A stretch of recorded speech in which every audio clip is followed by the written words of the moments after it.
हमें भी जो पूछो जा रहा हो ना, संगत को असर है।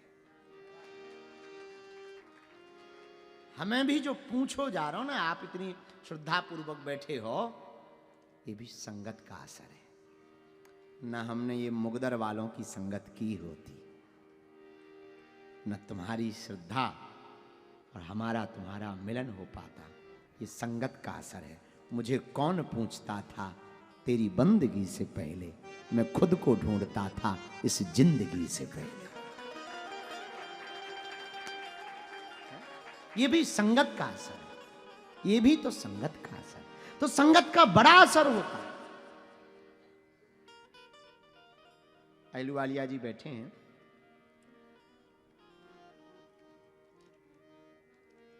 अब कहना चाहिए कि नहीं कहना चाहिए? अच्छा, दोनों मैया भी बैठी सफेद कपड़ों में और ये भी बैठी।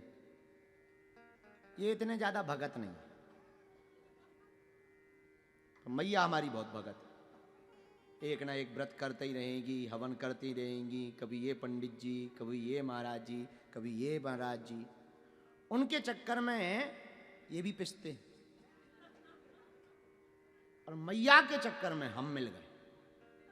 तो हम परसों आने के पहले इन्हीं के घर रुके थे। यहाँ आना था, कटनी में कार्यक्रम किया, घर पड़ता है, हम कटनी इन्हीं, अच्छा यहाँ लेके इन्हीं को आना था, ये सेवा इन्हीं को दी गई थी। हमका पहुँचाओ हमें। बोले गुरुजी कहाँ? हमने कहा जगन्नाथपुरी जाना है।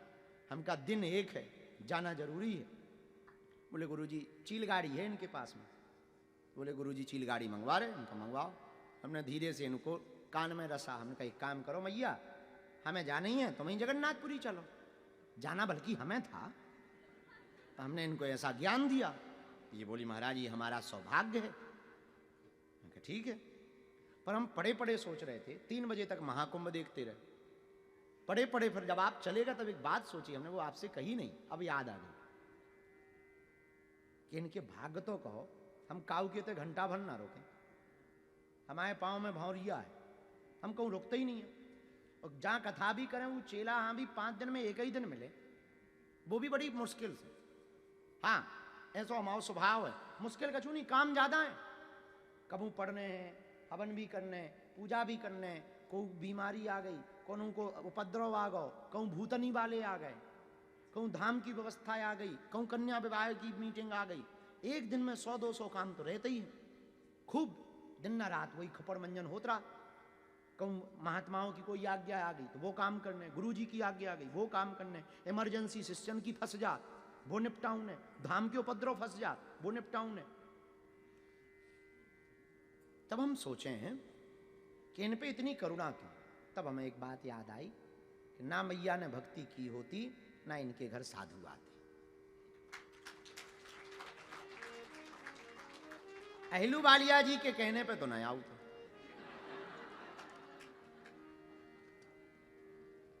पर एक भगत घर में हो जाए तो इनके घर में मैया हमारी भगत थी तो जे बन गए, फिर जे भगत बने तो जितने मित्र थे इनके, कलकत्ता वाले एक क्रिकेटर हैं, क्या नाम है, माथुर साहब, विनोद माथुर क्रिकेटर, जितने थे। फिर इनके दामाद रहते दुबई में, वो बन गए नलिन जी बने। उनके अंदर भक्ति जगी तो वो नहीं रुके। फिर दोनों बहनें बनी तो नलिन जी के मित्र हैं जितने, वो सब भगत बन गए। एक भारत के लिए बहुत अच्छे विस्फोटक बल्लेबाज थे वीरेंद्र सहवाग, वो मिलने आए। जब बार बार मिलने वो आए, वो एक बार वो भी मिलने आए, उन सबको देखा।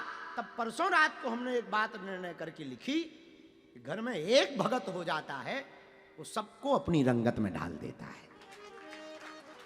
मैंने ऐसी एक जगह की बात ही आंखों देखी है, तो प्रैक्टिकल बात बोलने पे हमें बहुत ज्यादा स्वभाव में है। तो संगत का भी बड़ा प्रभाव है। जैसी संगत होगी वैसी रंगत चढ़ेगी। हम भगवान के भगत ना बन पावे तो कोनो बात नहीं, एक काम करना, काऊ भगवान भगत की चरण को पकड़ लेना। जब ठाकुर जी उन पर कृपा करेंगे तो अपन पे भी दृष्टि डाल देंगे।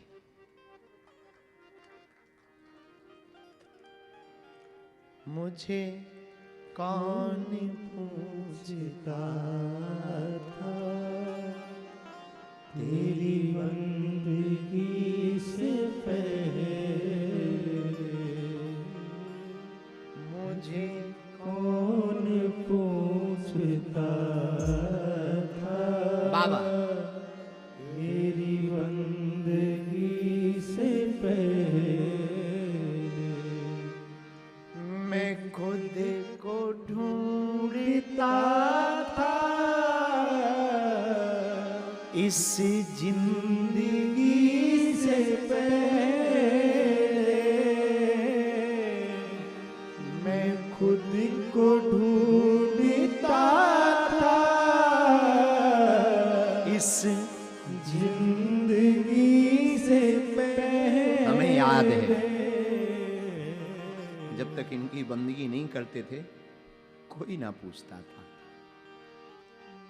जिनको पूछना भी चाहिए वो भी नहीं पूछते।